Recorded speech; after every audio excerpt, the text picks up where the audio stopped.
Goldman എന്ന പേരിൽ അറിയപ്പെടുന്ന വ്യവസായി ഇന്ദ്രജിത് കുമാർ സ്വർണം വാങ്ങുന്നത് താൽക്കാലികമായി നിർത്തി. സ്വർണം വാങ്ങുന്നത് ഒഴിവാക്കണമെന്ന പ്രധാനമന്ത്രി നരേന്ദ്രമോദിയുടെ അഭ്യർത്ഥന പ്രകാരമാണ് തീരുമാനം. ഗോൾഡ് മാൻ ഓഫ് ബീഹാർ എന്നറിയപ്പെടുന്ന പ്രേം സിംഗ് വീണ്ടും സോഷ്യൽ മീഡിയയിൽ നിറയുകയാണ്. കഴുത്തു നിറയെ സ്വർണ്ണമാലകളും കൈകളിൽ ബ്രേസ്ലെറ്റുകളും ഒക്കെ നിറച്ച ശരീരവുമായി കാണാറുള്ള പ്രേം സിംഗിനെ ഇനി ആ രൂപത്തിൽ കാണാനാവില്ല. തന്റെ ശരീരത്തിലെ കോടികൾ വിലയുള്ള സ്വർണം മുഴുവൻ ദാനം ചെയ്യാനുള്ള തയ്യാറെടുപ്പിലാണ് ഈ ഗോൾഡ് മാൻ.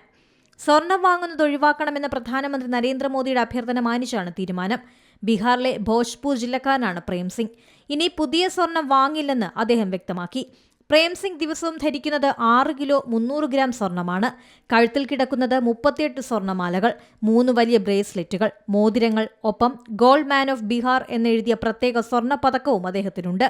രാജ്യത്തിന്റെ സാമ്പത്തിക ഭദ്രതയ്ക്ക് സ്വർണത്തിന്റെ അമിത ഇറക്കുമതി വെല്ലുവിളിയാണെന്നും സ്വർണ്ണോപഭോഗം കുറയ്ക്കണമെന്നും പ്രധാനമന്ത്രി ആവശ്യപ്പെട്ടിരുന്നു. ഈ പശ്ചാത്തലത്തിലാണ് പ്രേം സിംഗ് സ്വർണ്ണശേഖരം രാജ്യത്തിന് ദാനം ചെയ്യാമെന്ന് വ്യക്തമാക്കിയത്. ഏതാണ്ട് 17 വർഷം മുൻപാണ് പ്രേം സിംഗ് സ്വർണം വാങ്ങി തുടങ്ങിയത്. പണം കിട്ടുമ്പോഴൊക്കെ സ്വർണം വാങ്ങുന്നത് ശീലമായി മാറി. ബീഹാറിലെ മറ്റൊരു ഗോൾഡ് മാൻ ഇന്ദ്രജിത് കുമാർ സ്വർണം വാങ്ങുന്നത് താൽക്കാലികമായി നിർത്തിയിട്ടുണ്ട്. വിദേശത്തു നിന്നും വില കൂടിയ സ്വർണം വാങ്ങുന്നത് ഒഴിവാക്കണമെന്ന പ്രധാനമന്ത്രിയുടെ അഭ്യർത്ഥന മാനിച്ചാണ് സ്വർണ്ണ ഓർഡറുകൾ ഉൾപ്പെടെയുള്ളവ നിർത്തിവെച്ചത്. തന്റെ കയ്യിലുള്ള 12 കോടിയുടെ സ്വർണ്ണ നിക്ഷേപം രാജ്യത്തിന് സംഭാവന ചെയ്യാൻ തയ്യാറാണെന്ന് ഈ ഗോൾഡ് മാൻ ഇന്ദ്രജിത് കുമാറും വ്യക്തമാക്കിയിരുന്നു. National desk C Malayalam news. ഏറ്റവും പുതിയ വാർത്തകളും വിശേഷങ്ങളും വിരൽത്തുമ്പിലറിയാൻ സി മലയാളം ന്യൂസ് എല്ലാ ഡിജിറ്റൽ പ്ലാറ്റ്ഫോമുകളിലും ലഭ്യം.